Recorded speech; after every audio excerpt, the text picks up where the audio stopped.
కాంగ్రెస్ మంత్రులు గ్రూప్ 1 పోస్టులను అంగట్లో పెట్టి అమ్ముకుంటున్నారని బీఆర్ఎస్ వర్కింగ్ ప్రెసిడెంట్ కేటీఆర్ తీవ్ర ఆరోపణలు చేశారు. ఎంపీ చామల కిరణ్ కుమార్ రెడ్డి కౌంటర్ ఇచ్చారు. గ్రూప్ 1 నియామకాలపై ఆరోపణలు చేసిన కేటీఆర్ను చెప్పుతో కొట్టాలని ఎంపీ చామల ఫైర్ అయ్యారు. 563 మంది అభ్యర్థుల దగ్గర 3 కోట్ల రూపాయలను తీసుకుని ఉద్యోగ నియామకాలు చేసినట్లు కేటీఆర్ అసత్య ఆరోపణలు చేస్తున్నారని అన్నారు.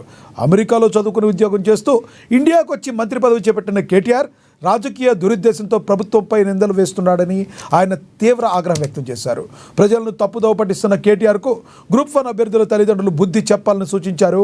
బీఆర్ఎస్ హయాంలో గ్రూప్ 1, గ్రూప్ 2, గ్రూప్ 3, గ్రూప్ 4 పెట్టే పరిస్థితే లేదని, సీఎం రేవంత్ రెడ్డి నిరుద్యోగుల కోసం చిత్తశుద్ధితో పనిచేస్తున్నారని ఎంపీ చామల పేర్కొన్నారు. మాట్లాడుతూ గ్రూప్ 1 పరీక్షలలో 563 అభ్యర్థుల దగ్గర 3 కోట్ల రూపాయలు తీసుకొని ప్రభుత్వం వాళ్ళని పాస్ చేసిందని అంటారు. మీ హయాంలో మీరు ఎట్లా ఉద్యోగాలు ఇల్లే, మీ హయాంలో group 1, group 2, group 3, group 4 DSC పెట్టే పరిస్థితే లేకుండే.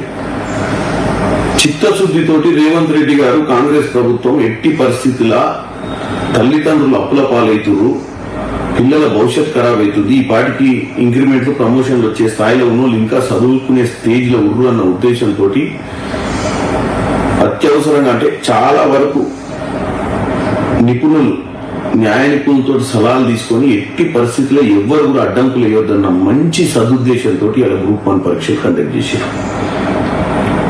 563 విద్యార్థులు అంటే మీరు టోటల్ గా ప్రతి విద్యార్థి తల్లిదండ్రులు 3 కోట్లు కట్టే స్తోమత ఉన్నట్టుగా మీరు చెప్తారు.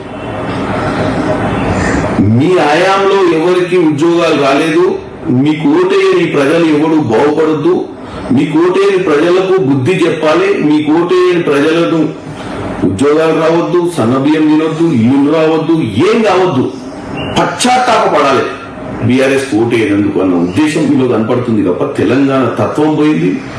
మీ టీఆర్ఎస్ పార్టీని బీఆర్ఎస్ చేసినప్పుడే నీకు తెలంగాణ తత్వం లేదు, నువ్వు ఆర్థికంగా దోసుకున్నామన్న ఆలోచనతో నువ్వు రాజకీయం చేసినావు తప్ప ప్రజల మీద నీకు ప్రేమ లేదు. అమెరికాలో చదువుకునే నువ్వు, ఉద్యోగం చేసుకునే నువ్వు ఇండియాకు వచ్చి ఈ స్థాయికి ఎదిగి మంత్రి పదవి అనుభవించింది ఇదే తెలంగాణ ప్రజల పుణ్యాన.